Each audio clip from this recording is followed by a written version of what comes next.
The following program contains scenes and language of a frank and explicit nature. Viewer discretion is advised. In 5, 4, 3, 2, live now.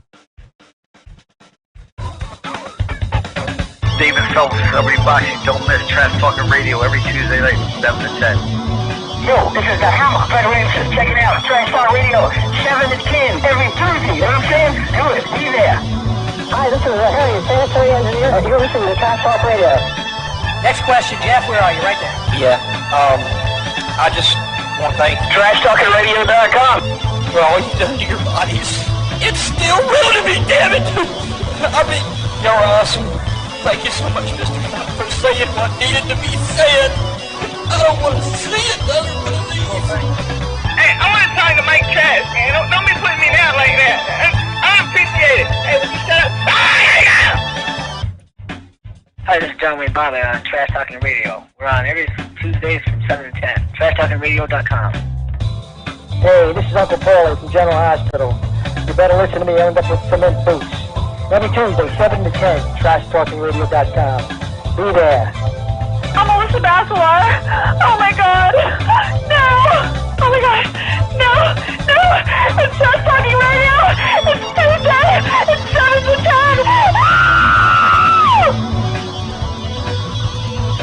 This is the Reverend Bob Levy, and you're listening to Trash Talk Radio. Only here, motherfucker. Hey, this is Billy Mays from the grave, and you're listening to Trash Talking Radio Show on TrashTalkingRadio.com. This is the only radio show that you ever need. You listen in every Tuesday, 7 to 10 p.m. every week. And now, you have instant entertainment. And if that's not enough, if you act right now, you can listen to the archives for absolutely free. Now, how much would you pay? Call now. Operators are standing by. This is Danny Bonaducci. Nobody trash talks like me. That's why I quit the Partridge Family. A bunch of goofballs dressed up in red velvet suits. How embarrassing. If David Cassidy was there right now, I'd tell him what I think about him. Why? Because you're listening to Trash Talk, 7 to 10 p.m.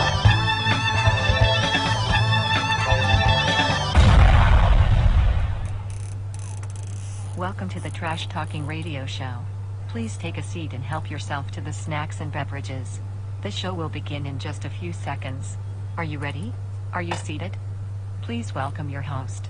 He is the singer/songwriter of the Uncle Sam Band. He is the host with the most, Mr. Tuesday Night, Every Woman's Fantasy. He is the manager of champions, singer of songs, and actor without a script. He will be the first against the wall when the revolution comes. He is a lover of life. He is a Tesla driving, song singing, talk show hosting, son of a gun. Please welcome the vital idol, Classy Mike Trash. Well, let's try this again now. Hopefully we'll be able to get through the show without an interruption. And, all right, here we go again. So, making sure that everything is working once again. I don't know what happened, but Comcast apparently shut my stream down on me. And I couldn't come back up until they were good and ready to let me come back up. So, all right, anyway. It appears that we are working. Okay, everything seems to be working. And this is the clip. Top security teams unilaterally shut down a counterterrorism operation. The decision to block an expert-level cyber attack has caused controversy inside Google after it emerged that the hackers in question were working for a U.S. ally. Google's security teams publicly exposed a 9-month hacking operation. What wasn't disclosed? The move shut down an active counter-terrorist operation being conducted by a Western government. The decision has raised alarms inside Google and elsewhere. Google runs some of the most venerated cybersecurity operations on the planet. Its Project Zero team, for example, finds powerful undiscovered security vulnerabilities, while its threat analysis group directly counters hacking backed by governments, including North Korea, China, and Russia. And those two teams caught an unexpectedly big fish recently. An expert hacking group exploiting 11 powerful vulnerabilities to compromise devices running iOS, Android, and Windows. But MIT Technology Review has learned that the hackers in question were actually Western government operatives actively conducting a counterterrorism operation. The company's decision to stop and publicize the attack caused internal division at Google and raised questions inside the intelligence communities of the United States and its allies. Attackers are exploiting the same types of software vulnerabilities over and over again, because companies often miss the forest for the trees. A pair of recent Google blog posts detailed a collection of zero-day vulnerabilities that it discovered hackers using over the course of 9 months. The exploits, which went back to early 2020 and used never-before-seen techniques, were watering hole attacks that used infected websites to deliver malware to visitors. They caught the attention of cybersecurity experts thanks to their scale, sophistication, and speed. Google's announcement glaringly omitted key details, however, including who was responsible for the hacking and who was being targeted, as well as important technical information on the malware or the domains used in the operation. At least some of that information would typically be made public in some way, leading one security expert to criticize the report as a dark hole. So there we Google's go. top security teams unilaterally shut didn't down know it a was gonna play counterterrorism again. operation. The decision to Should've block stopped. an expert-level cyber attack. Okay, there we go. That's what it was supposed to do. It was supposed to stop. All right. I'm back. Ah, yes. The things that happen when you aren't planning it to happen. I want to get back. Okay, so we did this, we did that. Now hopefully it won't shut down again.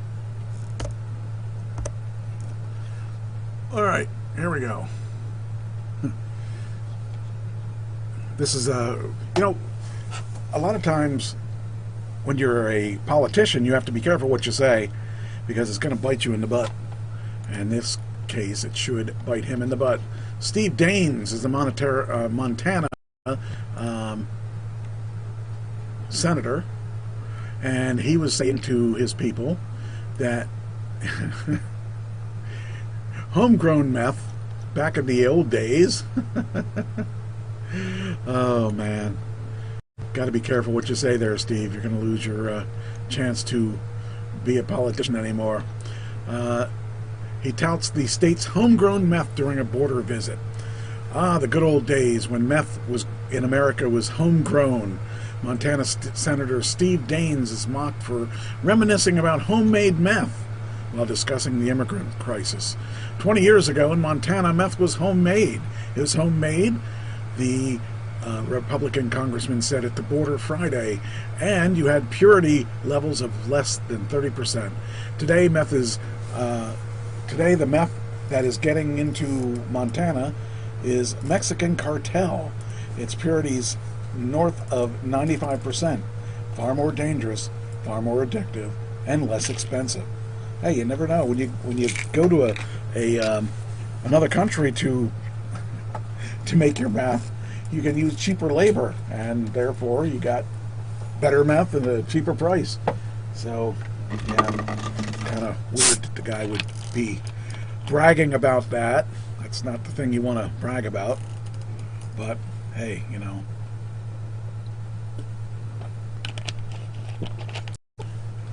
I bet his election, either there's a lot of meth in Montana and he'll get the meth vote, or he won't get the meth vote and he'll end up losing his post in government. So I don't know. I just think it's funny that you would brag about that of all things.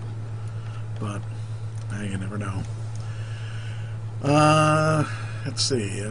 Next we got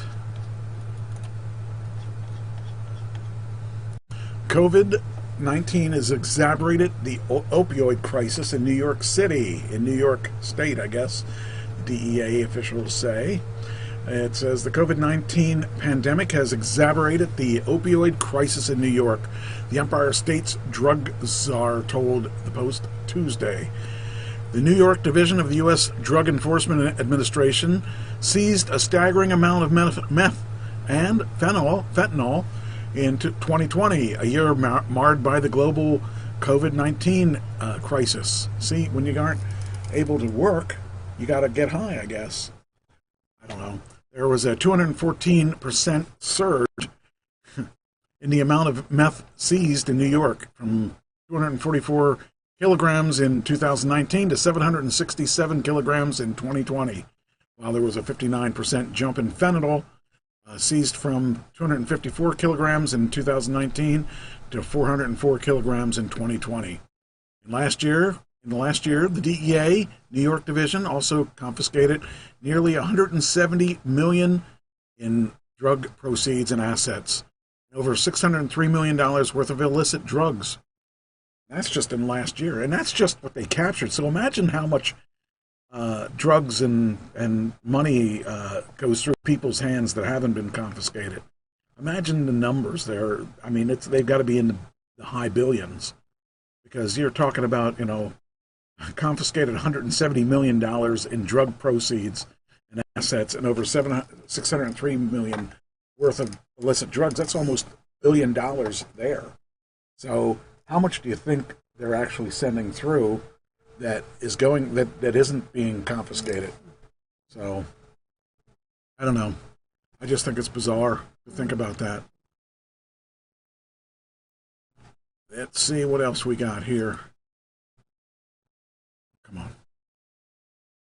All right. Now we got... this is sad. Missouri mom dies after falling from a resort balcony in Cancun. Ugh. Now, I still don't understand how she fell from this.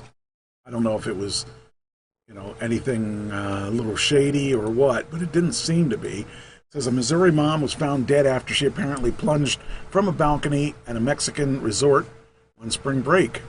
The unidentified woman had been on a trip with her child and St. Louis area high school seniors to New Jade Rivera Hotel in Cancun.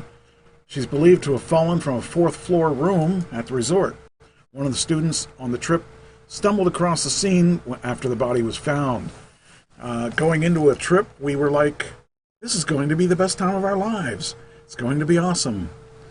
I don't think we've ever imagined worse things that could happen than what we were involved with. We could see it. It's really scary. A resort manager said the authorities determined that the death was an accident. Yeah, okay. It's a strange accident. Just happened to fall out of the balcony window. We've been informed by the authorities to have determined that the tragic accident that recently occurred at the New Jade Riviera Cancun was a result of an accident. How could the person, I just don't understand how someone could accidentally fall out a balcony window or a balcony, take a plunge out of the balcony. And if it was a kid, it would be one thing, but that was the adult that did that ended up falling. So how is that an accident? So, I don't know. It's just kind of weird to think about that. And I'd hate to be one of those kids that were with her because they knew her and all that stuff. But she is no longer with us. Ransomware admin. This is a weird ransomware thing. So ransomware is when they hijack your system and they make you pay to get it back. So it could be your computer. If you get a pop-up on your menu that says, you've been infected and call this number and you can get your computer back. That's what ransomware is. Well, it's on a much larger scale because they are calling, they're going after businesses, and they'll say, like, they went after Tesla trying to take them down, and they tried to infect their system and make it so that you have to pay big bucks to get your system back, and they were, didn't work for the people that did it to Tesla, but some of the smaller companies, they're screwed because their accounts are on there and all that stuff. So just kind of weird how that happens. But this is the story about that, is that this ransomware admin is refunding their victims their ransom payments. So these are companies that paid to have their system back, and this company is going to pay them their money back. I think that's pretty bizarre that they, I mean, it's awesome that they did that. It's sad that they ripped them off to begin with, but it's kind of awesome that they're going to get their money back. So it says, after recently announcing the end of the operation, the administrator of Ziggy ransomware is now stating that they will give the money back. That never happens. You don't usually have the criminal rip off your house and then give you your stuff back. It just doesn't happen. But you know, it apparently is happening in this case. It appears that it's a planned move since the admin shared the good news a week ago, but gave no details. The shutdown, it says Ziggy ransomware shut down in February. In a short announcement, the administrator of the operation said they were sad about what they did, and they decided to publish all decryption keys. They followed through the next day, February 7th, offering an SQL, a SQL file with 922 decryption keys that the victims could use to unlock their files. The admin also made available a decryption tool to make the process easier, along with the source code from the decryptor that does not need an internet connection to work. And on March 19th, the Ziggyware ransomware administrator said that they wanted to return the money to the victims that paid the ransom. And today, after a week of silence, the admin said they were ready to revert payments. And the victims should contact the admin at the given email address, Ziggy Ransomware at SecMailPro, with their proof of payment in Bitcoin and the computer ID, and the money would be returned to the victims' Bitcoin in 2 weeks. So that's pretty cool that they actually, you know, are giving the money back. So it's anyway, it says the refund will be in Bitcoin at the value of the payday payment day. So it says here the price at the moment, it says Bitcoin price has been ascending in the past 3 months, and it says that the its price at the moment is close to $55,000. So I think it's very cool that they actually are following through and paying the people back, and you know, you got your money back if you paid for that particular ransomware. So that's very cool. You know, you never know when that could happen. You never know how a company would take care of things like that. But it's good to see that they're actually going to follow through. Get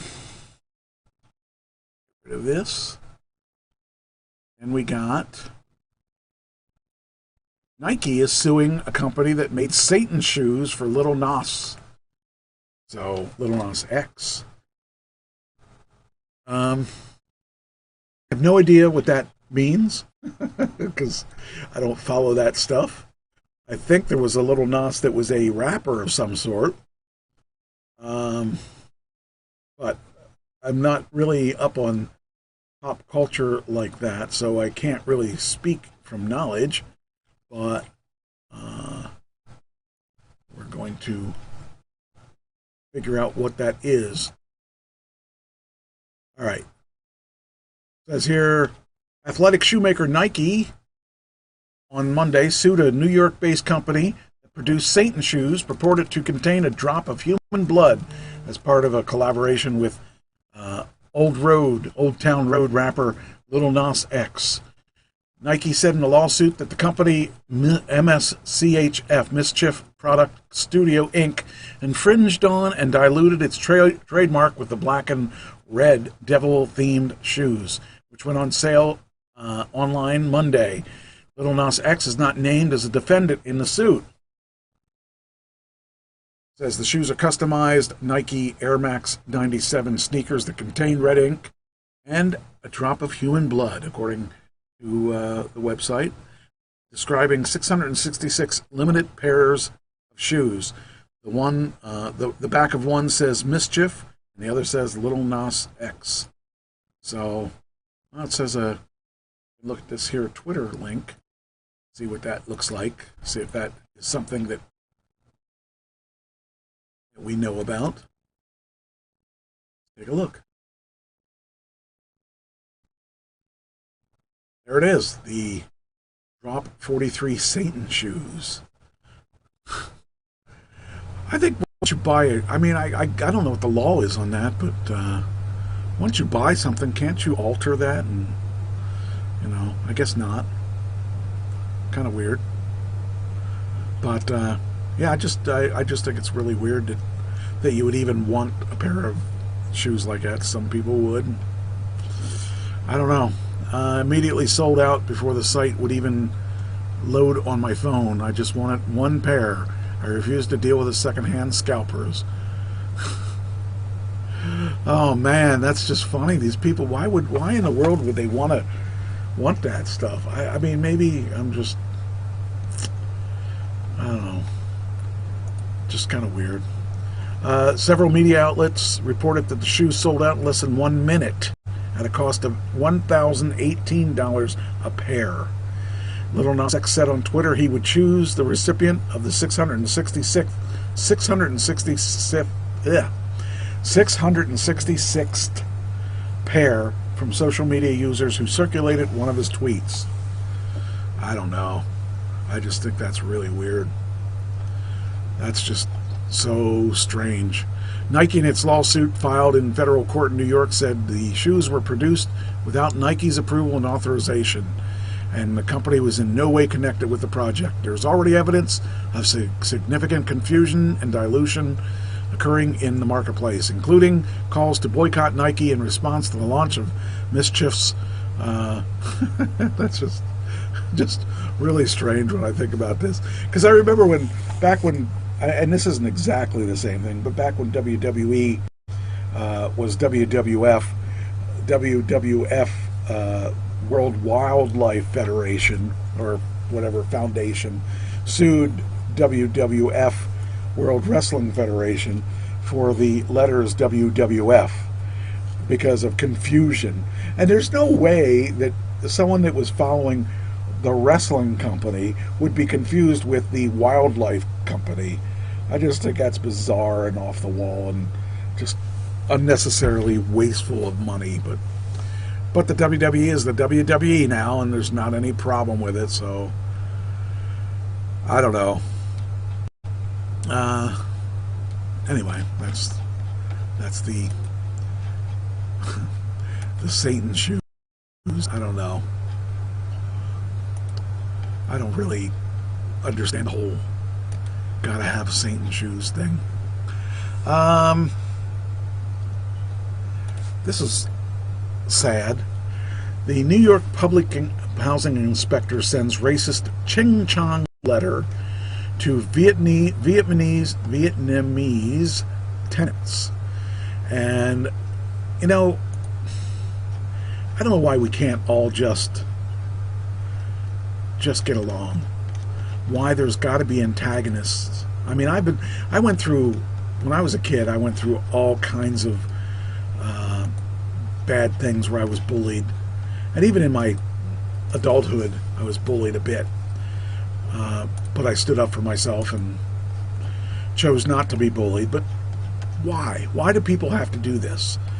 It says here that Vietnamese tenants of a public housing apartment in New York were shocked to receive a hateful letter officially coming from the city.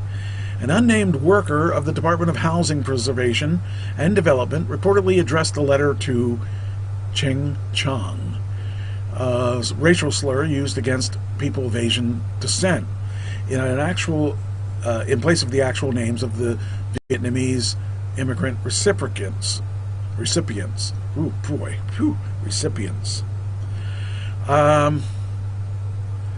Kang Dong and Duc Pham, roommates in an East Side apartment unit, were baffled when the racist letter came in an official city agency. Pham posted an image of the letter on a Facebook, which has been widely shared. I just don't get it. I don't know why people have to do do this kind of stuff. This kind of stuff is in this day and age, there should not be this kind of thing. We should not have this kind of thing happening.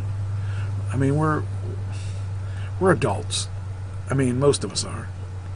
Well, maybe not anybody who listens to this show, but there's no need to make fun of people, whether they're through racial slurs or because they're handicapped or whatever it is. People shouldn't do that kind of stuff, and I just think it's crazy. But anyway, and it seems like Asians are the group that people are picking on the most right now, because we're seeing, all these different things happening in that community. So, such a shame. Video of Maryland police. Oh yeah, this is really bizarre. So the Maryland police, man, talk about people that don't seem to. I mean, there's a lot of hatred with the police right now, and it's not any better with this video. It's from the Huffington Post, and it just sickens me. There was a 5-year-old, and he got in trouble at school. Okay, 5-year-olds get in trouble at school, but the police. First off, I don't even understand why the police are called for a 5-year-old. But, okay, maybe they are. But here's the, let's see if I can play this. This may be, yes, you need to see this. All right, let's see what we got here. Come on, let me play this bigger than that. Mama, let me beat you. Cops. Okay, so this is going to be real loud. I need to turn this down. Cops caught threatening a 5-year-old. A 5-year-old. I mean, really, that's unbelievable. A body camera captured 2 Maryland police officers berating a child after he allegedly did something. After he allegedly hold on here. After he allegedly walked away from school. Okay, that's not anything that kids have to be berated on. Does your mama spank you? Does your mama spank you? Because she is today.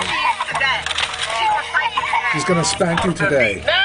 I would have beaten him 9 times before he got home. This is the police that are talking. The police are talking, not the mother. Before I got home.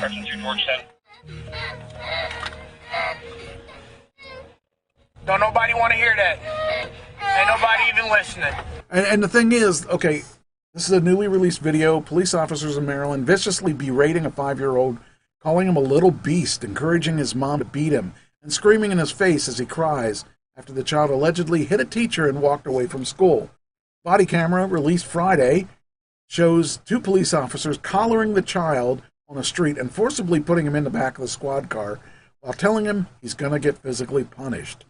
Video of the incident took place in January of 2020, and it was recently recently released publicly after an investigation into the matter was completed. I just don't understand what kind of people are like this.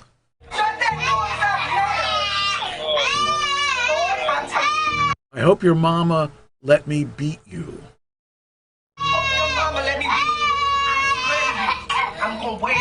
I swear to you, I'm going to wait out. The mom's mother filed a lawsuit against the school and the police department seeking justice and compensation for her son's trauma. That would be horrible for a 5-year-old to go through.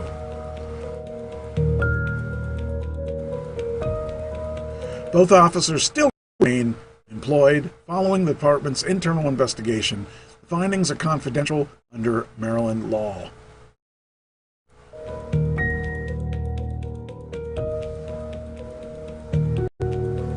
Just unbelievable. Unbelievable. Let's see what this is. This is the footage. Well, that's the same stuff, I think. I don't even hear anything out of that. That's just really, does your mama spank you?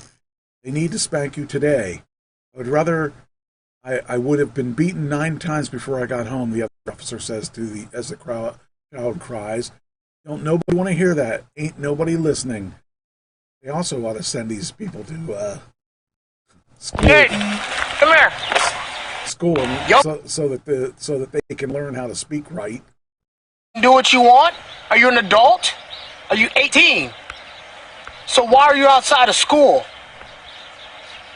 Look at me. Why are you out of school? Why do you have people following you? Huh? I don't care if you don't want to go to school. You do not have that choice. You understand?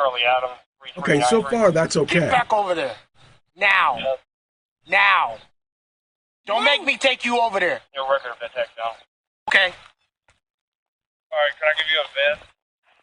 No, for a license. Listen to me. I want you to listen very clear. You don't make any decisions for yourself unless somebody is trying to hurt you. Now, is somebody trying to hurt you? See, that part, so far, I don't have a problem with what's going on there now. You're right. King 6. I got it. 385. Yeah. Robert 2. You got it right. 3. Come on. Cut it out. Hey. Cut it out. Cut it out. I'm riding with you. We're going back to school. We were listening like, what? I don't know how y'all do it.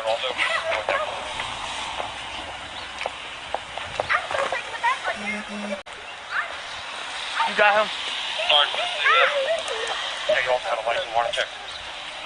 What in the world? Oh, yeah, Cat. Trying to hide behind the car. Ready. I don't see you. Is it what I behind? That's him. David Edwards Lincoln. Get in. Nancy Time Edwards. Now. I'm not asking. Get in the car. I'm going with you. Let's Oh, go. we're going to have problems. Don't worry about it. Don't worry about it. Yeah, I don't have any problems I don't so wanna hear far. it. This is a long video, though. This is 48 minutes long. Yeah, I'm not going to listen to the whole video. It's 48 minutes. But I do, I mean, I have problems with some of the things they said there. And you don't rough up a little kid. He's only 5. And then they put handcuffs on him. I don't understand why you would do that. You're not going to be threatened or attacked by a 5-year-old. Well, probably not. But I don't know. These kind of things just blow me away that they even happen in today's world. And yet, you know, you think about this.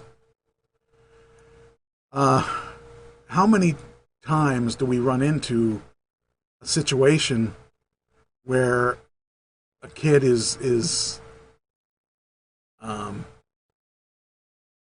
you know, he got angry because of whatever reason, but I still don't see a reason unless, you know, I mean, we've run into problems where kids have done things that are really uncool and attacked people. But I remember when I was 18, my cousin's girlfriend had it was either a 3 or a 5-year-old, I don't remember which. And the kid definitely had some mental issues. And he came at me with a knife. I couldn't believe that. A knife. I mean, I could disarm the kid, but if I wasn't looking, who knows if I could have gotten stabbed. So, I don't know. All right, another thing here I want to do is this video that I think you guys will enjoy. A Harrisburg postal worker has pleaded guilty to federal charges that she stole medications from the mail. Her plea before U.S. Middle District Senior Judge Sylvia H. Rambo to 3 counts of theft by mail by an employee leaves Candy Eller, 51, open to a possible prison sentence. Acting U.S. Attorney Bruce D. Brandler said Tuesday that Eller, a mail carrier, came under investigation in August 2019 after the Postal Service was notified that a medication package had not been received. That led to the discovery that several other such packages containing opioid-based medications also were missing, he said. Those packages required signatures of the recipients, who were not at home when delivery was attempted, so the packages were returned to the Lower Paxton post office. Video surveillance at that office showed Eller removing medications from packages that were not on her primary delivery route, Randler said. The charges against Eller resulted from an investigation by the Postal Service's Office of Inspector General and the Office of Inspector General of the Department of Veterans Affairs. Defense attorney William Fulton said a plea agreement requires prosecutors to recommend Eller receive a probation sentence. All right.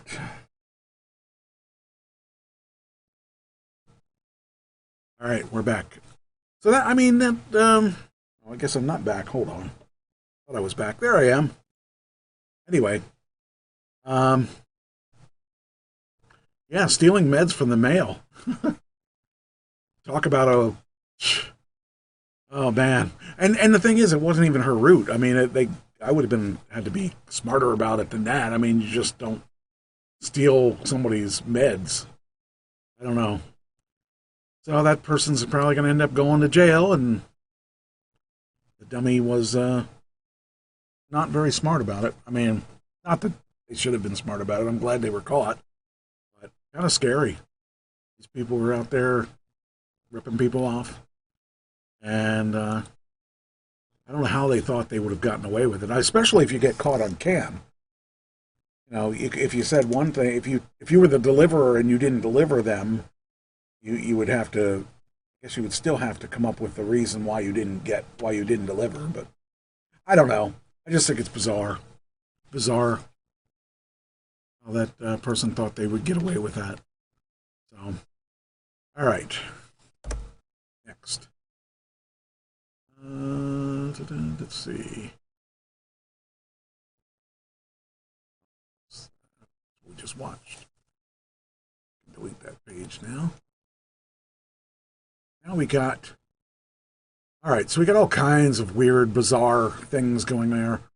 We start... What do I want to start with? We got a lot of them. Let's start with this one. 2 killed, 1 wounded in shooting at a convenience store. Again, a Maryland thing. Maryland seems to be the problem nowadays. We've got... Okay. Maryland man fatally shot 4 before killing himself. He should have killed himself first and then tried to kill the other people, but you know, people don't have any kind of right way to do things. Feel that it's important to kill people. It says here, a man accused of shooting 3 people at a Maryland convenience store and killing 2 of them also fatally shot his parents and set his apartment on fire before he shot and killed himself. Jeez. Joshua Green, 27, was identified Sunday night as a suspect in a deadly shooting at Royal Farm Store in Essex, Baltimore County, that they said in a statement. Police also believe that Green shot and killed his parents, who were found dead at their home in an unincorporated part of the county called Baldwin. Detectives said that Green left the convenience store and set the apartment on fire. He was later found dead in what appeared to be a self-inflicted gunshot wound. It's unclear when his parents died, but police said that both appeared to have been shot. Daniel Brenneman, 73, a neighbor who lives 2 doors down from the home where the bodies were found, said he noticed a police cruiser and saw a photographer out in front of the house when he was walking his dog. A storm blew through here, and I thought it was a car accident around the corner, and I haven't heard a thing. Brenneman said he exchanged greetings and small talk with the husband and wife who live in the Manor Road home, but couldn't recall their names. I wave at them from time to time. He's always working in his yard. Online property records show that the home where police found the bodies is owned by Olivia D. Green and Douglas J. Green.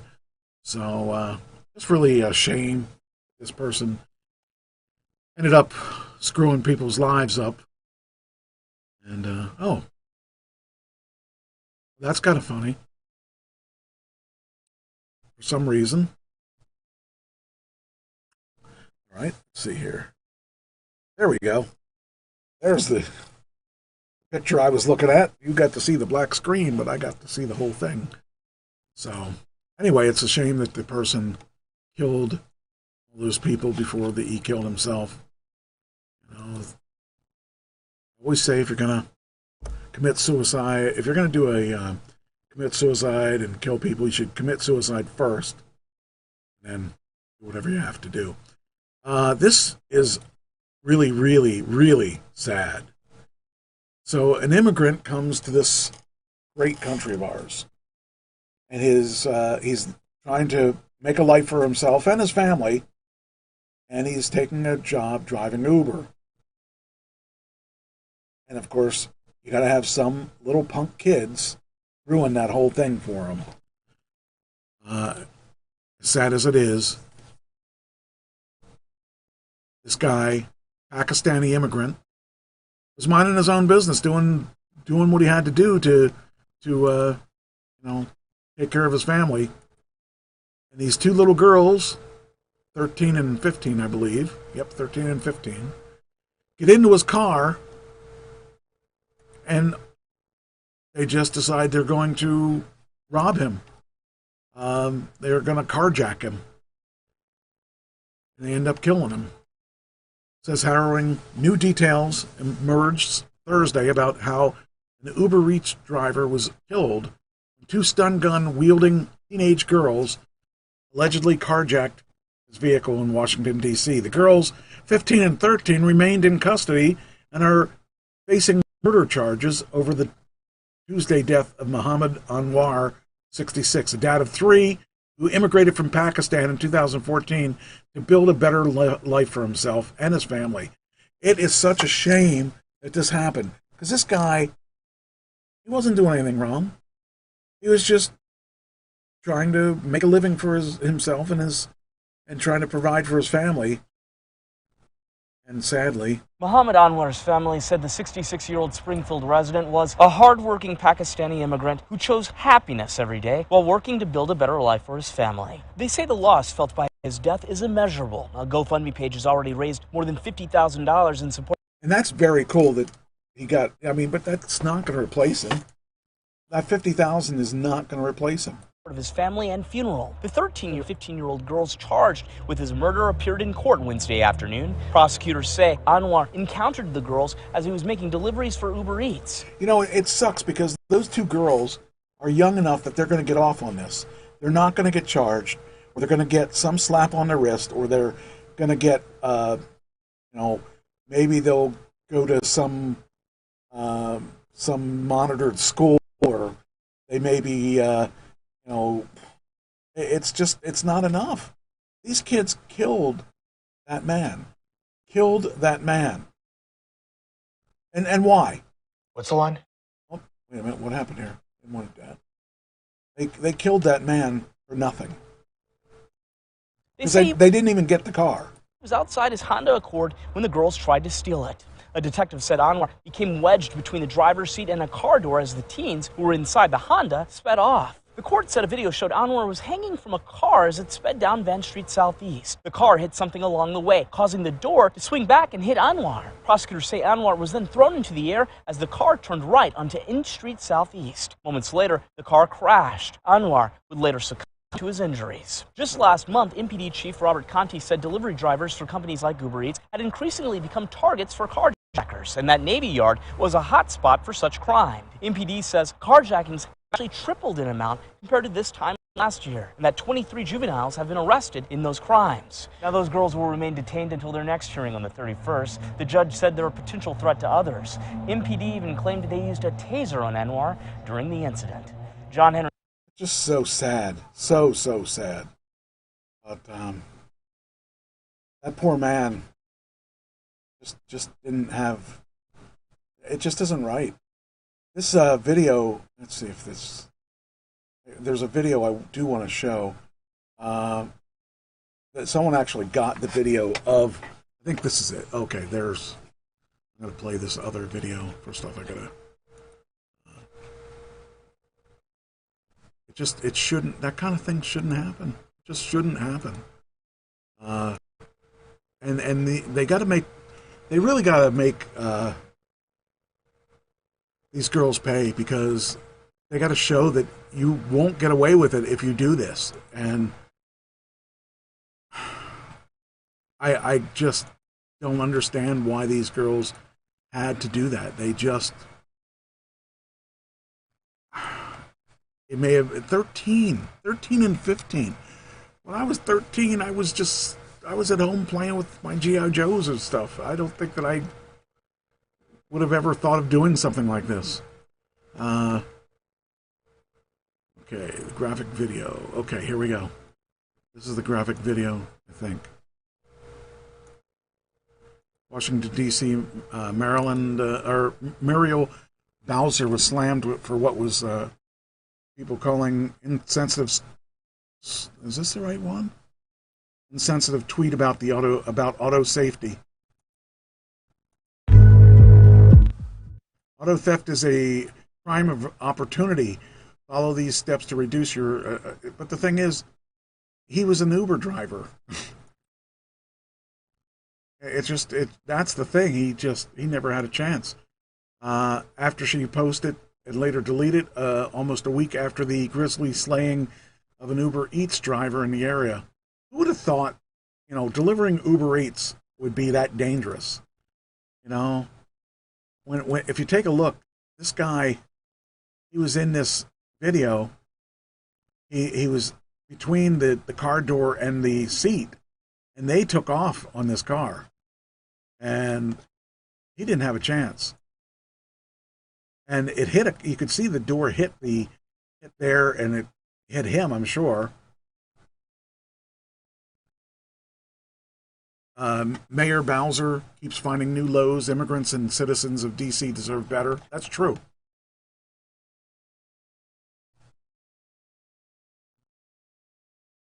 Disgusting, blaming the victim after what those two criminals do. I saw the video. No regard for his life. One of them could be heard whining about not having her phone. No soul. If they don't make they really got to show. They got to definitely put them kids through the ringer on this as adults. They got to go to jail for a long time. Man was murdered in cold blood. Instead of denouncing the horrific crime, Mayor Bowser shamed the victim. The woman is diabolical and should resign in disgrace. Bowser deleted her tweet.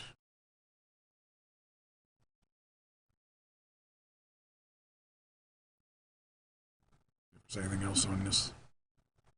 It says here, days earlier, disturbing graphic footage went viral on social media, showing the moment that two teens allegedly killed the driver. Not allegedly. They killed the driver. They shouldn't say allegedly. That should be what it was. And there were lots of witnesses on this one. By stun gunning him, hijacking his car, and driving off with him still clinging to the side of the vehicle.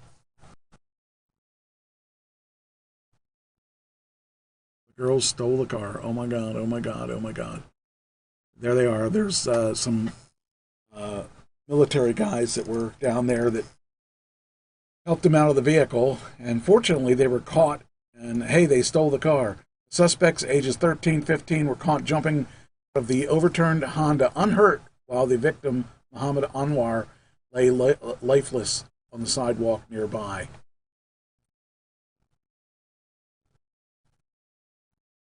Just sad. I mean, I just can't even imagine. He was 66. Who would have imagined him coming here just to have two kids kill him? Both teens were charged with felony, murder, and armed carjacking. They better try them as adults, I swear. There's just no excuse at all for what they did. None, in my eyes. Where's the graphic footage, though? That isn't the graphic footage. Maybe this is it. They're teams. What's going on?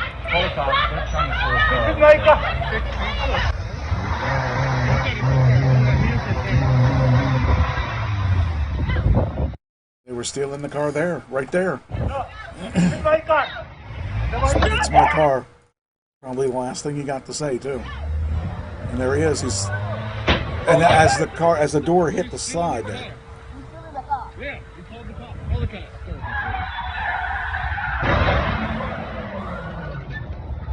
Guy got it on his camera. That is going to be the best footage to put these girls behind bars. It's recalled. It's recalled. Some military guys. It's recalled. It's recalled. They stole the car. These girls stole the car. Hey, come on, come on. They stole the car. They stole the car. These girls. Whoa. That's it. Everybody down. Everybody step back from the car. I'm going to need everybody to step back. Unbelievable. There's dead body. Everybody, I need you to step back from the seat. There's somebody down. I saw what happened. Oh, no. I need everybody to step back. There's gas leaking. Yeah, hey, back up. Unbelievable.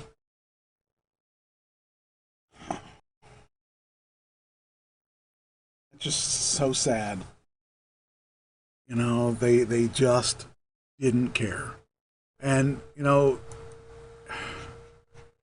I just don't understand how somebody could do that and just, you know, not care that they killed the guy. Now, on the good thing, there is a good thing, but it's not, I mean, there's no good thing that comes out of this, because there was a dead man in this footage. It says here, Chris Jericho, I really like Chris Jericho, donates $2,500 to the family of slain Uber driver. I want it to help. I mean, no number would be enough as far as I'm concerned, but thumbs up to Chris Jericho for doing that. And Chris Jericho, I'll tell you, he's supposed to be a bad guy, but he keeps doing good things. He keeps trying to help people out, and I really admire that. Says here, pro wrestling star Chris Jericho donated $2,500 to the family of the Uber Eats driver who was killed last week after a botched carjacking. Just feeling the terror, he must have been stuck halfway out of the car as the thieves, mere children, hit the gas. Something out of a horror movie. If you're not familiar with the situation, of course, Muhammad Anwar, 66-year-old delivery driver who immigrated from Pakistan in 2014, tragically died Tuesday and in Washington, D.C., after officials say the two girls, 13 and 15, deployed a taser on the driver in an apparent attempt to steal his vehicle. The vehicle was captured on cell phone, and appears that Anwar attempting to re-enter his vehicle while at least one of the girls is inside the car. They were both inside the car. At one point, Anwar could be heard yelling, "This is my car." That's when someone inside the car punches the gas, which sends the car down the block for 9 seconds before it crashes. The car flipped over on its side. Anwar was killed. GoFundMe, up to $1 million. Holy cow. Congratulations. But it's still, I mean, it's not enough. The man's dead. And it's dead because of the idiots that decided. I hope they sue those girls and send those girls away forever. I hope those girls are never outside jail again. Maybe even put them to death. That kind of thing. They need to do something. They got to put them, make an example out of those kids. That stuff shouldn't happen. I'm real happy that they got at least $1 million, but that, again, that's not enough. You can't replace a person. You just can't. You can't replace a person. So I'm saddened about the whole thing, because it shouldn't have happened. This should not have happened. And I feel sad that it did. So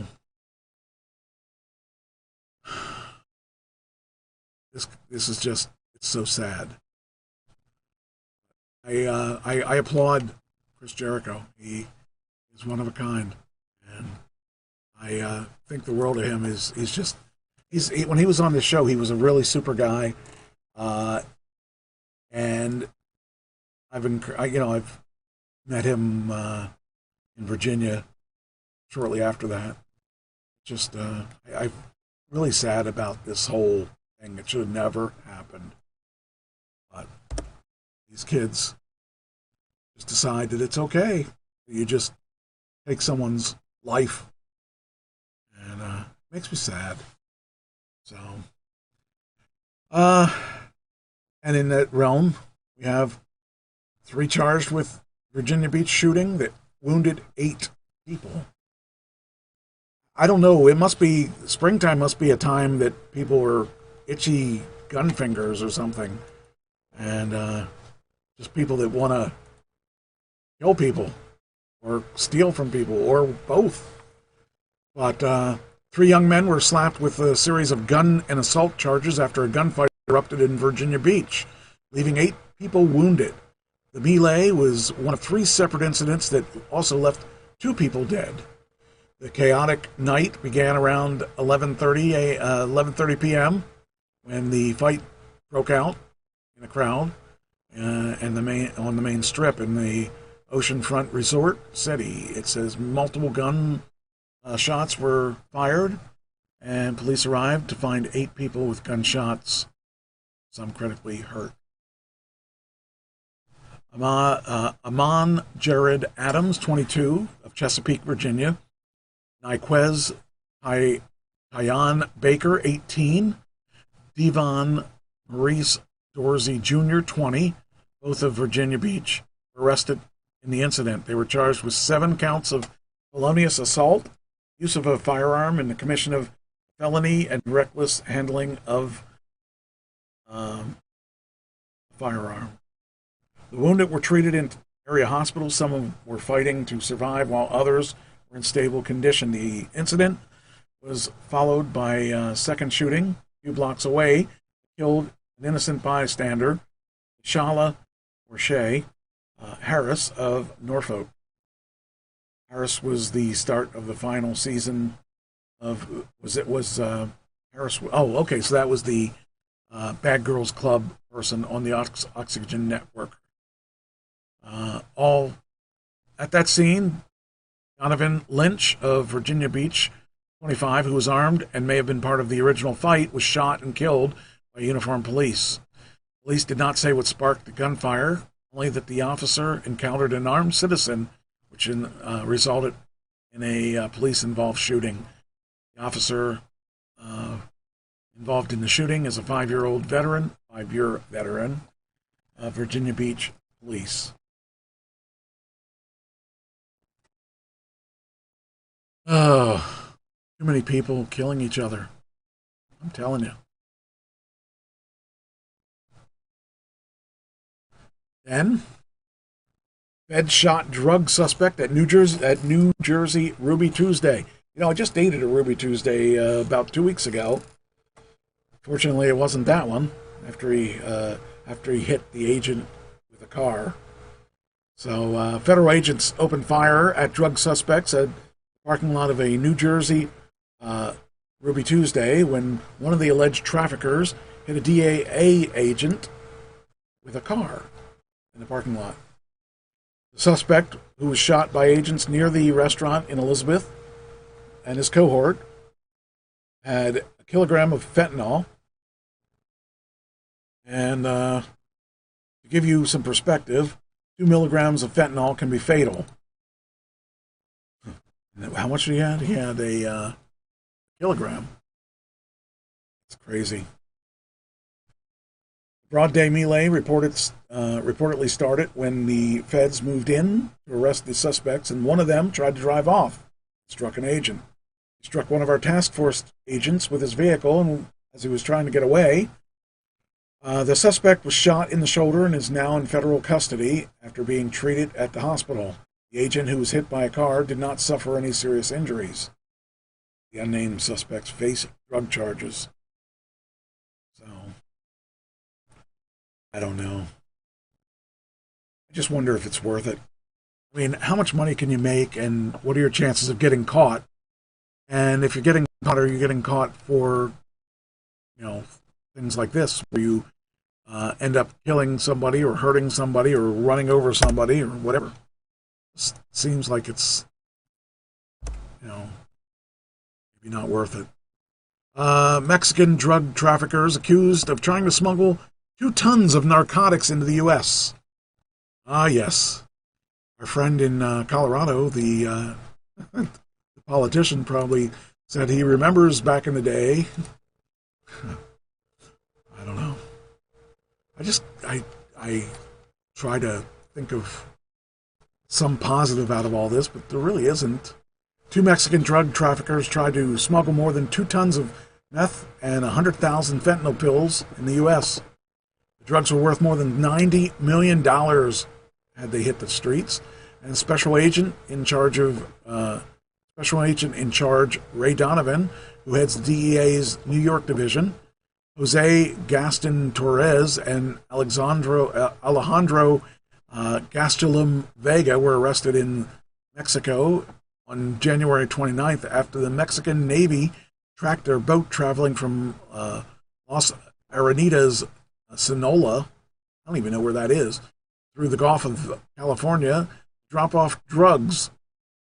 The Mexican Navy found their boat in Tupolobo Ampo and arrested Gastelum Torres, 53, and Gastelum Vega, 33. In the vessel, the Navy officers found 960 plastic containers which contained approximately 2.5 tons of meth and 100,000 pills of fentanyl.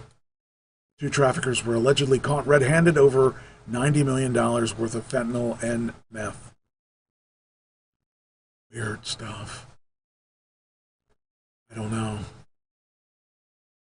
No. When's it all end? And just when that, you think about that. Think about that story. Think about the story with the guy that was doing the Uber stuff that died. And then you think about what I'm about to tell you, which is just, it's as bad as the Uber driver. Mom of 6 killed during a road rage accident in North Carolina. Oh boy. You would think that she was driving, right? Nope, she wasn't even driving. She was just a passenger. And this guy decided he got mad at them for whatever they did. And he shot her through the passenger door. Her husband was driving in North Carolina. Mother of 6 killed in a road rage accident as she and her husband were headed to Hilton Head Island, South Carolina, to celebrate their wedding anniversary. Julie Eberly, 47, was shot through the passenger door while her husband, Ryan, was driving on Interstate 95. Julie was taken to the hospital where she died. Ryan was not injured. We continue to search for clues leading in the identity of the coward suspect that shot and killed Julie Eberly. Just unreal. Homicides detectives have worked nonstop and continuing their efforts to locate video footage and are currently reviewing hours of footage as they write this. Pennsylvania couple marked their anniversary last week and were headed to celebrate. Yeah, that's a great celebration. Their vehicle had come close to one another as Ryan Eberly was attempting to merge. The driver in the other vehicle then moved closer, rolled down his window before firing multiple shots into the car. So the innocent party, not that either of them should have been shot, but the most innocent party of them all was her. She was just riding along. Got killed. Just sucky. Here's another road rage incident. Road rage ATV rider booked on attempted murder charges. In Philadelphia, these people ride these ATV riders, ATVs all over the city streets.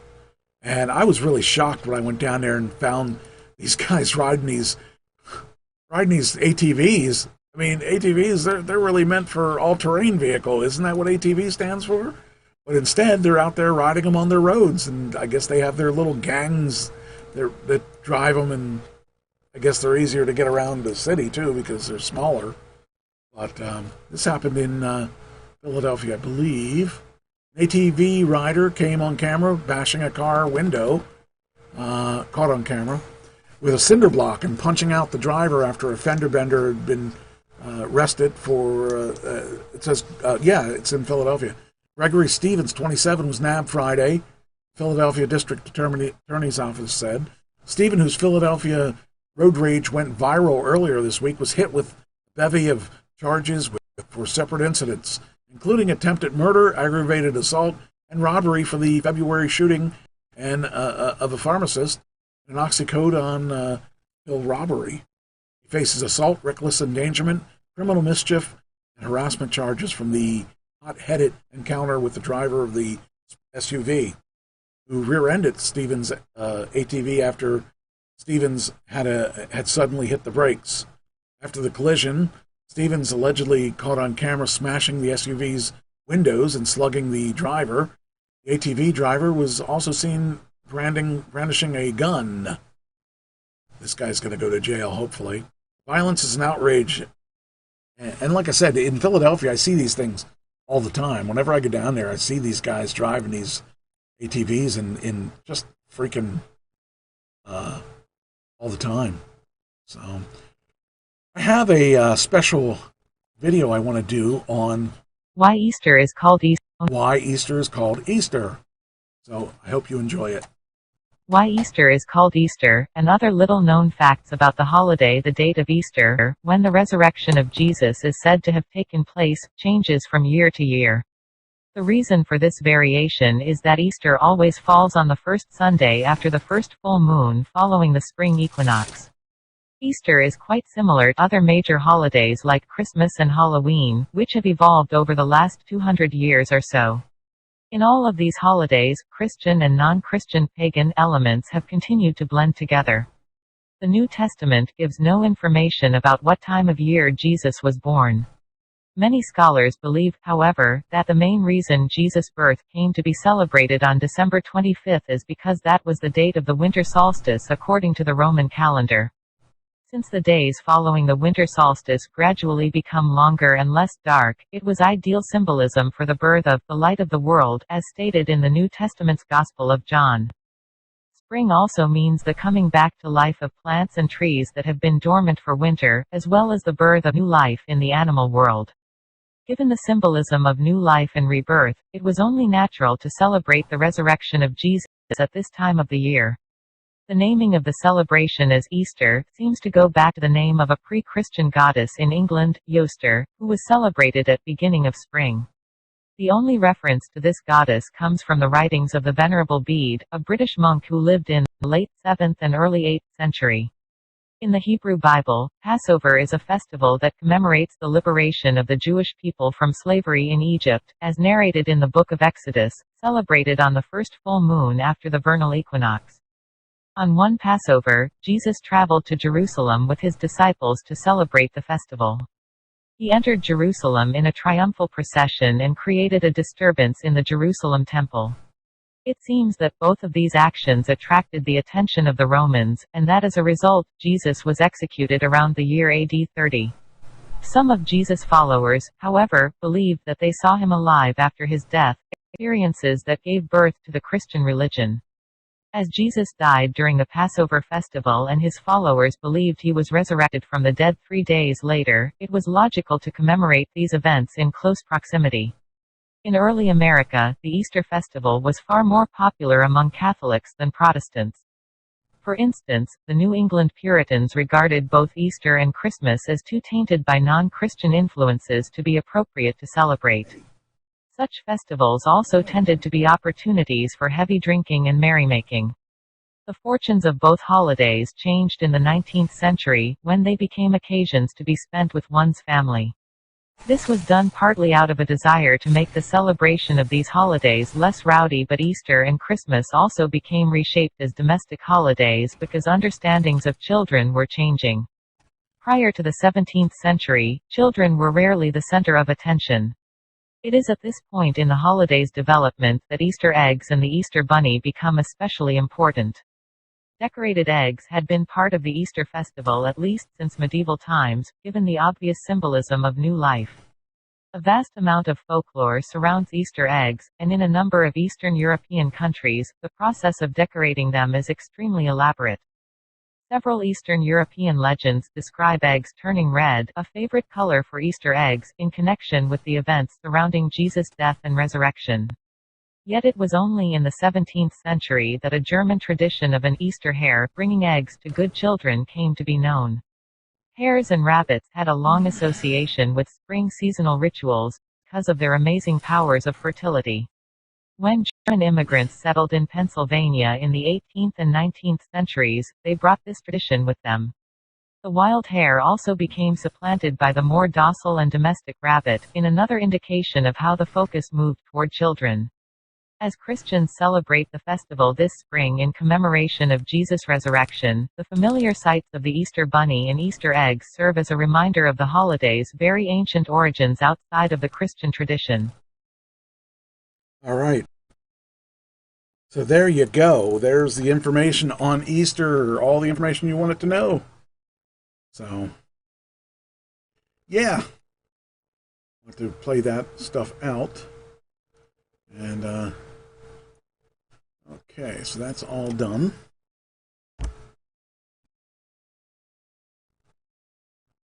Okay, the suspect arrested in fatal shooting of exceptional 13-year-old in Virginia. Oh, man. This is another sad one that probably not a good one for Easter. And, you know, it's kind of sad, but these things, they go in spurts. One week I'll have tons of stuff to talk about that are entertainment oriented. Sometimes I'll talk about, you know, racist things. Sometimes I'll talk about things like this. That an exceptional girl she was 13 in Virginia. An exceptional girl, 13, was shot dead, and a minor boy has been arrested for the murder. Lucia Whalen Bremer, an 8th grader in the middle school in Richmond, Virginia, was gunned down Friday at 4:30 while walking to the Gayton Forest West subdivision in the city's suburbs. On Saturday afternoon, the Henrico County Police Division arrested a juvenile male they said was responsible for the crime and charged him with second-degree murder, possession of a firearm by a juvenile, and the use of a firearm in the commission of a felony. The department is withholding the suspect's name and age because he's a juvenile. Again, this is another person that should be held to the highest standards and just taken down and stuff, because he killed a woman. He killed a little girl. Even if it was a big girl, even if it was an older woman, whatever it is, he still murdered this woman. On Saturday, Bremer's parents posted on their family farm Facebook page confirming the death of their daughter. Liberty Tree Farm is saddened to report that our beloved daughter and joyful farmer, Lucia Whalen Bremer, was killed by a senseless gun act. Thank you for keeping our family in your thoughts as we navigate the next few weeks. If you have any information, blah, blah, blah. I mean, I just can't understand what would motivate someone to kill. I mean, you got to really hate someone, I would think. I just don't understand. So I feel sad for the poor girl. She definitely didn't deserve to be killed. So, man's skin peeled off in a rare reaction to Johnson & Johnson's COVID vaccine. A Virginia man suffered a rare reaction to the vaccine that caused painful rash to spread across his entire body and skin peel off. Richard Terrell, 74, of Goochland, began suffering strange symptoms 4 days after receiving the one dose of Johnson & Johnson vaccine. Johnson & Johnson is so horrible. I hate Johnson & Johnson, mostly because they killed my wife. But I don't trust them, and I would love to see them go down. I would love to see them go out of business because they don't care. They don't care. They just look at it as the price of doing business. And anyway, I began to feel a little discomfort in my armpit. And then a few days later, I began to get a itchy rash. And then after that, I began to swell and my skin turned red. But soon the rash covered his entire body. It all happened so fast. My skin peeled off. Oof, that's going to be scary. Oh, man, look at that. Look at that. His whole body, the skin's... Oh, man, he's got to be swollen and all that stuff. Look at that. I don't want that. I do not want that particular vaccine. That's weird. But, I mean, they rushed that thing out quickly. And you just don't know what you're going to get. You just don't know. So, I don't know. I know that that concerns me. I mean, I don't want... I don't want the vaccine, but I also don't want to live with this fear that I'm going to catch this virus. Ugh. Anyway. Okay, so this is a movie of the week on Lifetime or something, because we're talking about an Oklahoma pastor got murdered, and there's a love triangle involved in this. You just don't know. You can't. You never see it coming. I swear. Here it is. Christy Evans, 47, and Cahill Square, 26, face charges of first-degree murder in the killing of David Evans. Why? 2 people were arrested last week in the murder of Oklahoma pastor, including his wife, who confessed in her role in his killing. Christy Evans, 47, and Cahill Square, 26, face charges of first-degree murder in the March 26th killing. Oklahoma State Bureau of Investigation Captain Beth Green said an arrest affidavit charges that Square and Christy Evans planned the murder of David Evans, the pastor of Harmony Free Will Baptist Church in Ada. He was on a missionary trip to Mexico in mid-March. Earlier, the couple had threesomes with Square at a Super 8. The documents allege that Christy Evans continued to have a secret relationship with Square and told him that David Evans was verbally abusive towards her, saying that she was fat, ugly, and a whore. Oof. So he has a threesome, and he's a religious guy. I think if I really thought, if I was Christy, I would have just divorced him rather than kill him. Christy told Cahill that it would be nice to have more freedom. Square allegedly entered their home overnight on March 22nd and shot David Evans while he was lying in bed. He was pronounced dead at the scene. Christy Evans initially told authorities that she was awakened by a popping sound and found her husband had been shot in the head. Later, she allegedly told her daughter that she begged Square to kill her husband. How old was her daughter, I wonder? According to the officer cited in the affidavit, Special Agent Justin Brown, Christy Evans told the investigators she gave Square her husband's handgun, a box of bullets, and left the back door unlocked on the night of the 21st. On hearing, Square entered the home, the affidavit says. Christy Evans allegedly told him to carry out their plan. See, the thing is, okay, now speaking from the other side, if I got away with it, I wouldn't have fessed up to this, because now she's facing conspiracy charges and all kinds of things that she wasn't originally facing. But, being the good Christian that she is, she told the truth. Good Christian she is, she told the truth. I don't know. Just unbelievable. But Hey, she's going to get her just desserts. Los Angeles murder suspect was released by mistake. Yes, you heard it right. Released by mistake. And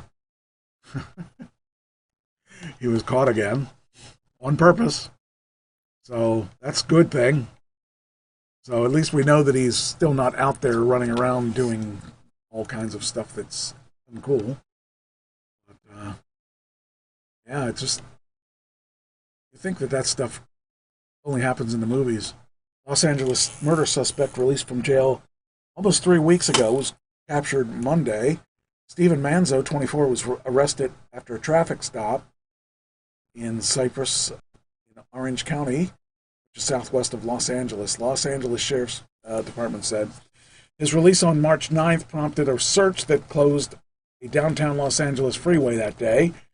Sheriff's Department said that Manzo's release was not its mistake. It was following the court order for his release. Manzo, who was arrested in March 2020 and charged with a 2018 fatal shooting of a 24-year-old man in Long Beach, was released from custody after a Los Angeles County District Attorney's Office said that the case was dismissed for a technical reason. Wow, that's weird. Salvador Carolus was found fatally wounded in a vehicle in Bell Gardens, north of Long Beach, but the police said they believed the two men got into a dispute in Long Beach that led to the shooting. Manzo had not been taken to jail, had not been taken from jail to court for that hearing, and the two other people accused of drug case refused to waive time so that hearing could be postponed. The next day, the prosecutor became aware the defendant had been released from custody and alerted the law enforcement. So, yeah, you let him go and he gets caught again. Wasn't a good criminal because he keeps getting caught. Another Ashley man is charged in a road rage incident. Actually, this is the one that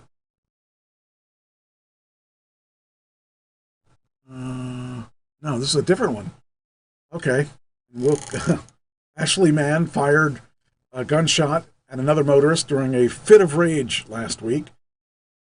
Robert Allen, I'm going to say it's Cipollini, 46, was jailed without bail on aggravated assault charges after he allegedly fired a 9mm pistol at a driver of the vehicle that he had been tailgating. That had been tailgating him Friday. Police said the victim reported a man later identified as Cipollini had fired a shot at him at North Main and Mary Streets shortly before 11 a.m. The victim told the police that he had been driving behind Cipollini, and Cipollini turned on his hazard lights and stopped in the road. Cipollini got out of his vehicle, and the victim pulled alongside him, expecting a verbal exchange. Police said instead, Cipollini pulled a pistol, which he fired at the victim as they drove away. Police found Cipollini's vehicle on Mary Street and seized it, getting a search warrant. So, Cipollini said the victim had been tailgating him and driving recklessly, so he stopped his vehicle near his home. According to Cipollini's account, the victim made a hand gesture in the form of a gun, and prompting him to fire a pellet gun as the victim drove away. However, they recovered a spent 9mm shell casing at the scene of the crime. So, yep, another one. You know, these guys aren't very good liars either. You would think that being a criminal, they would be a better liar. But they're not good liars, and that's the way it goes, I guess. It's just amazing that these people have been able to live a life as long as they have. So, all right, that's all of them. Oh, that's all kind of all of the stuff for this week. What do we got here? At 9:23, we're making good time here.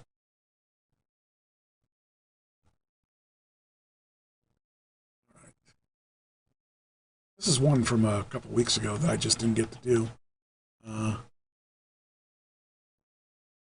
This boy, 15-year-old boy, shot at school allegedly by a student, and this is a different one, I believe. I can't play it till it stops. This looks like an ad for one of those workout things. Peloton, yeah. I might be able to do a Peloton or a workout with a coach like that. I don't know. This morning at 9:59 a.m., officers of the Pine Bluff Police Department responded to the Watson Chapel Junior High in reference to a reported shooting. The first officers arrived on scene at 10:02 a.m. Officers located a single male juvenile inside the building just down from the hallway of the office. The juvenile had an apparent gunshot wound, and he was transported to the Jefferson Regional Medical Center. The victim is a 15-year-old male juvenile. Although you're getting reports that there were multiple individuals that were hurt or injured in this incident, there were only one individual that was hurt in this incident. That victim is in a very serious condition right now and has been transferred to the Children's Hospital. The shooter has been identified as a 15-year-old black male. He was a student at Watson Chapel Junior High, as well as the victim was a student there as well. The suspect was located in the neighborhood, a street in the neighborhood of Watson Chapel, hiding behind a house. He was located by the Arkansas Department of Corrections dog team. Wow. A little sunshine. Turn it off. And big appetites. Walmart helps you bring it to the table for less. Why? Bring the You aren't spring. paying for commercial time. Darn it. Anyway. Finally tonight here, the teacher who had... All right, now. That was kind of a shame because that poor kid, I mean, was shot for who knows what reason. Now, let's see if I can get this out to, right, so I can do this the other way. Let's do this, and this. Now we're gonna do it here. Oh, it didn't take the thing.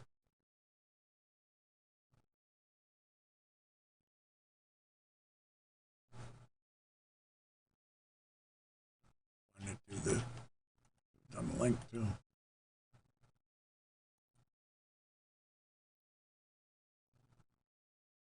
There we go.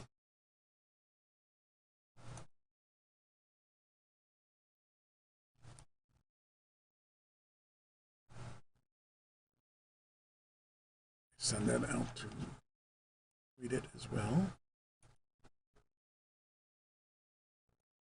All right, next.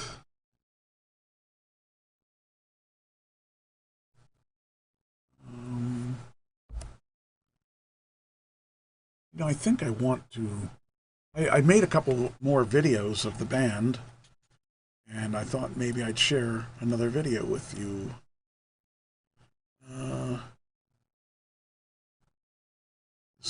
Wait, we played this one last week, I think. Let me see here. Let me see which one. Last week. Yeah, I think I played Won Her Back, so this one I'll play this week. This is a pretty cool, pretty good song. But these are all off my album, Love in a Blender. And I think I'd like to play this for you guys so that you can hear it. So, let's see, what's that? Let's see, I want to check this out, see what idiot. I have these people that decide they want to send me comments. I don't mind comments, by the way. I really don't mind comments. But I do mind comments from people that aren't making comments. So I want to play this for you. This is called Eileen Stay.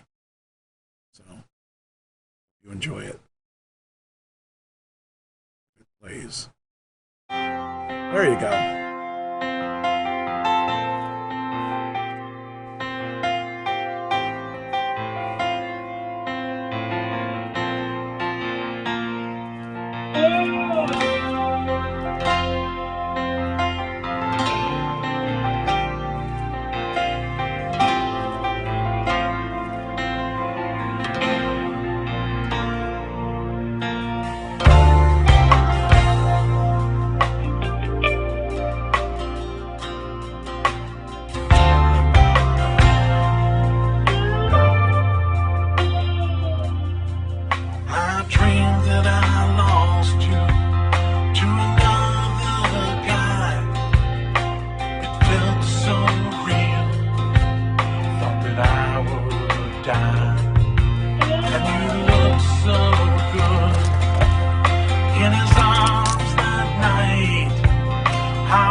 There's all kinds of things going on in that video that you need to pay attention to.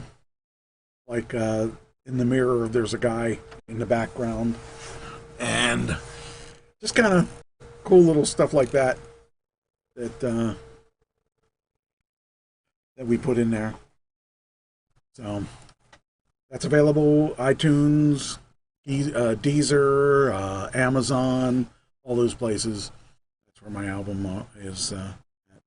So, if you ever want to check out the thing, you could check it out on Spotify or any of those places where things can be bought or played and all that stuff. Yeah, kind of cool. Then we got some Tesla news, or I should say electric news. It's actually, this is a really interesting thing. I didn't realize this, but Volkswagen accidentally posted the new company name, to the website ahead of the rebranding. So Volkswagen is now going to be called, ready for it? It's going to be called Volkswagen, because they're going to be doing a lot of electric cars. I kind of found that interesting and actually pretty smart. But they didn't mean to publish it out there yet because their website wasn't ready. So, just for your information, you heard it here probably first. Volkswagen is now Volkswagen. So, they removed it from the website, the press release from the website. So, that's kind of cool. I think it's very forthcoming, and they thought of a neat way to rebrand it. So, on Monday morning, the German automaker posted a statement on its website announcing the rebranding and an apparent shift towards investment in electric vehicles before taking it down. The release, the automaker said the rebranding is more than a name change. Volkswagen, and when I was a kid, I thought Volkswagen was Volkswagen anyway. In a public declaration of the company's future-forward investment in e-mobility. The release said that, and according to the USA Today, which saved a photo of the statement before it was removed. The new name and branding symbolize the highly charged forward momentum Volkswagen has put in motion in pursuing a goal of moving all people to the point-to-point with EVs. It says here, Volkswagen name change was an April Fool's prank, reports diversity chief. Now, I don't know that that's the case because I believe that this isn't April 1st, so unless they did that as a joke. But I mean, a person familiar with the company's plans told USA Today that Volkswagen is planning on making the change permanently. The source added the company was not hacked and that the announcement was not a joke and that it was not a marketing ploy. The Hill was reached out to Volkswagen for comment. Volkswagen's plans to rebrand come as several automakers are beginning to invest more in electric vehicles. In November, General Motors announced that it was investing $27 billion through 2025 as part of a commitment to electric and autonomous vehicles. Additionally, the company unveiled plans to launch 30 electric vehicles globally by 2025. So, was it an April Fool's? I don't think so. But I think that Volkswagen is actually pretty cool. Like I said, when I was a kid, I used to think that's what it was anyway. Couldn't figure out what Volkswagen was. Anyway. Yeah. You may see a new name. I think this is interesting. Volvo's first EV is stuck in the cargo ports waiting for a software update. The XC40 Recharge buyers have been told to sit tight. Volvo electric SUVs are currently being held at U.S. ports because the company is waiting to ship a crucial software update before releasing them to the customers and dealers. The problem appears that these XC40 Recharge SUVs, which is Volvo's first all-electric vehicle left the company's factory without the Volvo On-Call software activated. Volvo On-Call is a subscription service that connects Volvo cars to the owner's smartphone, allowing them to remotely turn the vehicle on and off, lock and unlock the doors, and access diagnostic information. All stuff that Tesla does, by the way. One customer who was supposed to take delivery of his XC40 Recharge at the end of February tells The Verge, who wrote this article, that the dealer's best guess is that the SUV may not make it out of the port of Newark, New Jersey until mid-April. I paid for a car, and I knew it was sitting there. I would be a little upset. Now, it took me a month to get my car, but I didn't pay anything for it. I wasn't waiting on something I paid for. But in this case, I'm thinking these people put money down on it. It says, your charge has arrived at Port Newark. However, at this time, delivery of your XC40 Recharge will be delayed due to a Volvo On-Call system not being functional due to a software issue. I'd be really upset by that. It's unclear how many XC40 Recharge SUVs are currently stuck with the software fix, but customers on forums have shared similar messages and reported cars stuck at ports in New York, Maryland, California. Some buyers, especially in Europe, have reportedly taken delivery of their vehicle, which started off last year. Volvo's national media manager in the U.S. did not respond to specific questions. The timing of the customer deliveries of the XC40 Recharge have not changed from the original schedule of Q1 2021. So, I mean, everyone's getting a little bit closer to the whole electric situation, and it's great that a lot of people are embracing it. There's a lot of people that aren't embracing it. A lot of the people still have issues with it, and some people would rather have their cars eating up fuel and not supporting the whole situation.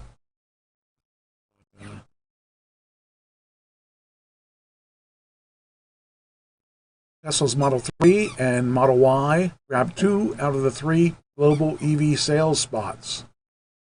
That's exciting. So out of the sales spots, Tesla has 2 of the 3 top ones. And the funny thing is that the one that got the number 1 spot, I just read about this morning. I'll talk about that. So basically, the Model E and the Model Y have the second and third spots, and that's not bad for a vehicle that's $30,000 or $40,000 or $50,000. The top 2 out of 3. Hi, buddy. How you doing? You playing again? You want your squeaky thing? Oh, I can't reach it. You gonna get it? I throw it. So the one that hit the number 1 spot, it's kind of interesting because this is a new mini EV that's only made in China. This mini EV is like $5,000. I think it was $5,000. It says behind. It says here the figures. It says behind the Model Y, the BYD Han EV, the GW Aura Black Cat, GAC Alon 5, and other notable EVs on the list. It says because of the Wuling Hongguang Mini EV's performance, the 5 GMW partnership maintained the gold in the manufacturer's rankings with 38,896 sold. Tesla in second with 33,063 sold in January. But I believe this one is the one that let me see if there's a link There is not a link to it. I wanted to see if that was indeed the one that was a $5,000 one. Walling Hung G-U-A-N-G Mini EV. Now, if this is the one I saw earlier, it's an unbelievably cheap unit. I mean, it's like $5,000 for one, if I'm not mistaken. Let's see here. Budget car takes on. Okay. Hi, buddy. What you doing, buddy? Hi. What you doing? You want something? You've been really quiet today. Now you're back, causing me all kinds of noise. Let's see if we can give you something. There you go. There's some treats for the puppy. All right, anyway. So, let's see if we can figure this out. If this is the one that was the low budget, cheap one. Okay, there it is. It's a really small vehicle, but it's kind of cool. It's $4,500 for this car. It's a budget EV. And that's why it sold so many, is it's so cheap. This freaking thing is really, it's a joint venture partnership with SIAC, GM, and Wuling, known as Wuling locally. Chinese regulators throw spanner in Tesla's works. Hyundai to replace 82,000 batteries over fire risk, and the Jaguar brand is going to be all electric by 2025. Our experts said that while it clearly lags well behind Tesla when it comes to its battery, range, and performance, its convenience and low price have made it one of China's best-selling new energy vehicles. Having launched last year, the basic model has a top speed of 100 kilometers per hour, which is 62 miles per hour, and can accommodate 4 people at a squeeze. I mean, it's not much, but if you're looking for this was a vehicle that if I want, let's say for instance, I was working and I didn't have that far to go, this would be a perfect piece, because it's only it only does 60 some miles an hour, but 62 miles an hour. But if I only had to, I only work 12 miles away from where I live, it would be an easy job just to get in that and cruise to work and back, and it doesn't have a ton of mileage, a ton of range on it, but it doesn't need a ton of range, because it would be a daily driver, basically. It says the government is serious about pollution reduction and becoming the leader in adopting and promoting innovative electric vehicles. We remain very bullish at the adoption of budget EVs like the Honggang Mini, and to hire ones like the NIO and the Tesla. To promote the EVs, the Chinese government offers license plate for free, and they're guaranteed. In many cities, it takes months, if not years, to get a license plate for a petrol engine. So, as far as taking on the car, it'll never, it's really not meant to be a Tesla replacement. It's meant to be a budget car. And it's going to be a budget car. It does 62 miles an hour, and it has a low range. So I don't know let's see if it says what the range is. The Tiny All EV sold 25,778 models in China in January, compared to 13,000 for the Tesla Model 3. The high-end electric vehicles have been performing well with Tesla, more than doubling its sales in China last year. The Model 3 sells for $39,000 in China, factoring its price cuts due to its local production. And I'm trying to see, it doesn't really say. I thought it would say, let's take a look at this video. Oh, that's noisy. Very distorted and stuff. But I mean, you know, considering what it is, you're not going to get a $39,000 vehicle for $4,500.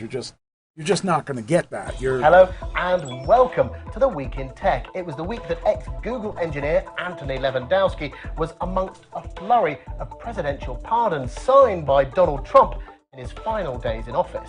Lewandowski had been sentenced to 18 months in... Okay, that's not going to tell us any information. But anyway, for what it is, I mean, it's a decent little car. So it's never going to be a Tesla. It's never going to try to be a Tesla. But, you know, it certainly has a lot of good possibilities. Or, let's see here. I'm trying to figure out if it has a link I can do this to.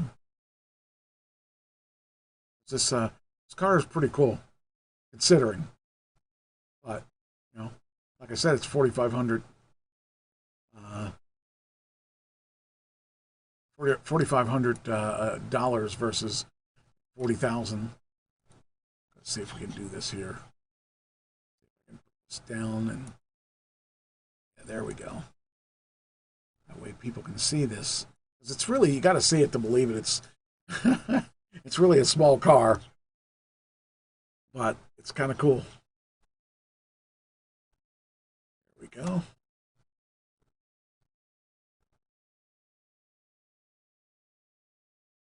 Right, and then we'll send it over to Facebook.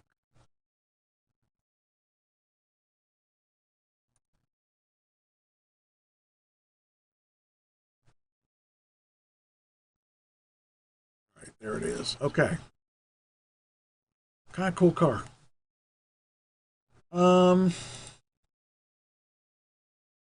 Sound of the mix and take that out of the mix.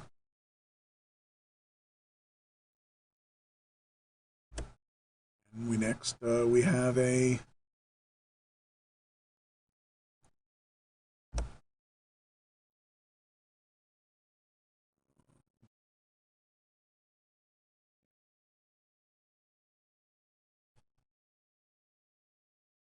all right now.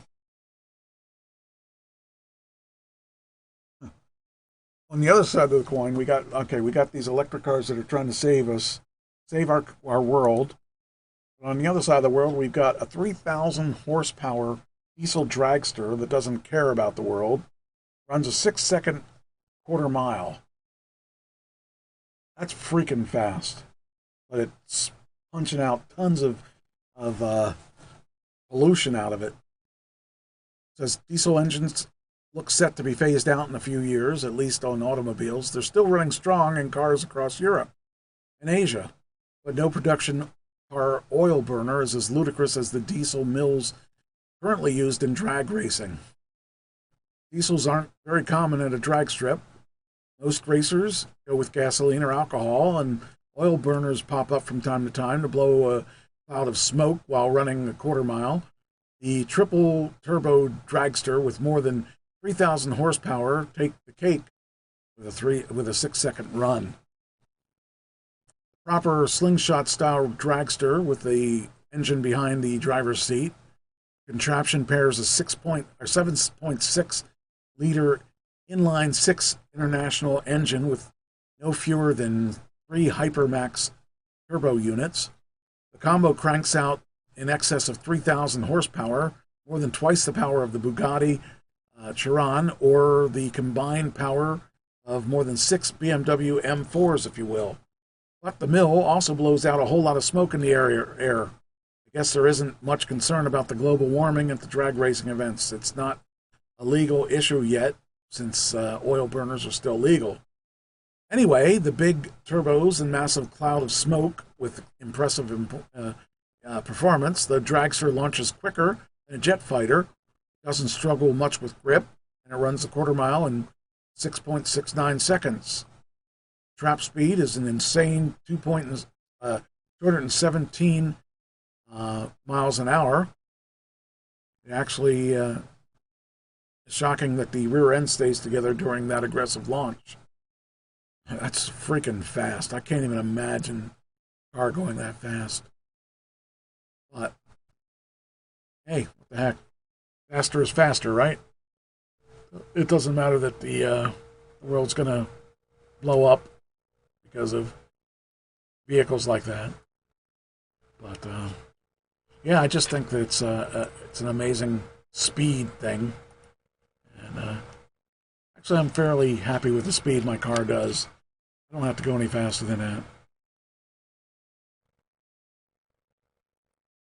Can't imagine going faster than that, because my car scares me at how fast it can go. All right, let's see here. Tweet this out.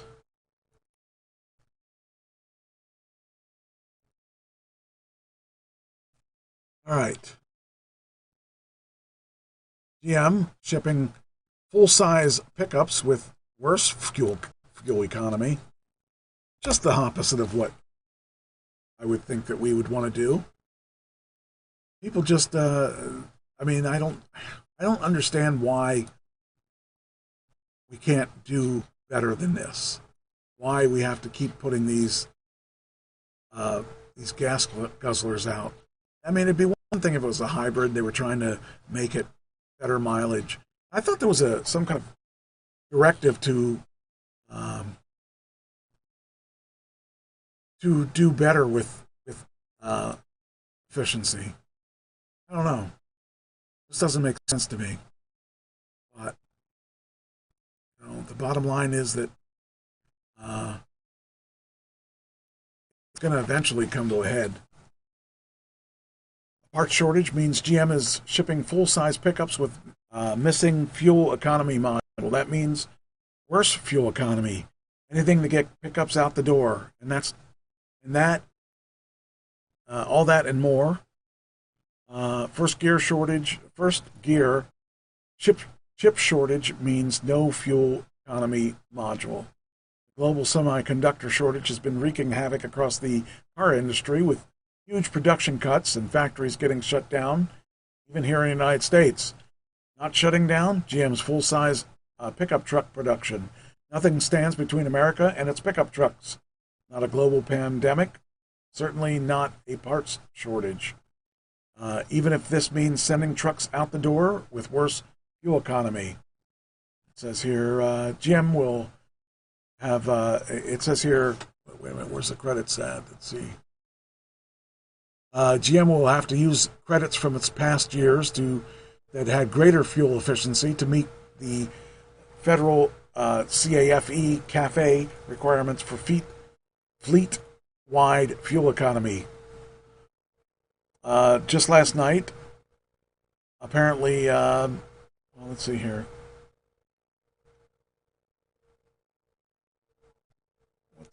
Wait a minute here. Byton? Okay, what's up with Byton? Well, the little startup that used to have a guy from BMW till he left claiming the Chinese government had taken over the company, it's getting another step closer to production. Byton is in partnership with iPhone manufacturer Foxconn, and Foxconn may be setting up a car factory here in the States. Foxconn will decide between Wisconsin and Mexico for the site of its first all-electric car plant this year, making a big bet on the nascent business at a time where technology giants, including top customer Apple, are looking to expand into vehicles. The Taiwanese manufacturer already has operations in the U.S. And the Latin American country, and could utilize its existing structures. Chairman Young Liu of Han Hai Precision Industry, Foxconn's flagship unit, said in a briefing in Taipei on Tuesday. Availability and affordability of skilled labor and engineering talent will be among the deciding factors, he said. So, I don't know. We'll get to see if this is going to happen. Then it says VW's playbook in entering the world of electric cars is still just copy absolute everything Tesla does, down to VW having its own copyright on Battery Day this week. Now VW is continuing on that trend, mirroring Tesla's capacity for boastfulness. It's not enough to build electric cars, you see. You have to spend all your time promising yet grander EVs, plans to come. VW eyes global EV lead by 2025 platform push, with VW claiming it will be the largest manufacturer of cars, electric cars, in no time. It plans to widen cost-cutting efforts by standardizing key technologies as the German manufacturer seeks to accelerate a seismic shift toward electric cars, combat Tesla and traditional rivals such as Daimler at bay. VW targets 1 million electric cars this year and aims to become the global EV market leader by 2025 at the latest. The company said by 2030, the share of fully electric vehicles in Europe is set to rise to as much as 60% of the group deliveries. That's amazing. To put this in perspective, here's how the two companies sit at the moment. It says, okay. Electric vehicle sales, 2020 actual 231,000 by VW. Tesla did 500,000. 2021 estimate, 1 million by VW, and an estimate of 750,000 by Tesla, according to the Charlie Grant, whoever that is. Toyota explains why switching to EVs isn't as easy as you think. Toyota is not big on the whole electric car thing. It's heavily vested in hydrogen instead. Now, I've talked about this before, but they still think that hydrogen's going to be a big thing. Does that make it biased in this conversation? Of course. But you're not going to hear it straight. You're not going to go hear this straight truth from a company like VW, which is heavily invested in thinking EVs are going to magically fix all our transportation and climate problems. Toyota wants you to consider making EVs is not particularly easy. Senior Toyota executive will express skepticism before U.S. senators Tuesday about aspirations by rival auto manufacturers to phase out gasoline-powered vehicles. If we're going to make dramatic changes in electrification, it will require overcoming tremendous challenges, including refueling infrastructure, battery availability, consumer acceptance, and affordability. That's true.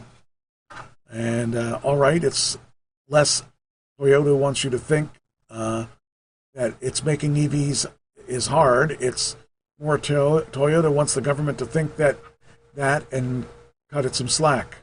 So I don't know. I think EVs have a good start. I think there's a lot of things that you have to consider when you're talking about EVs.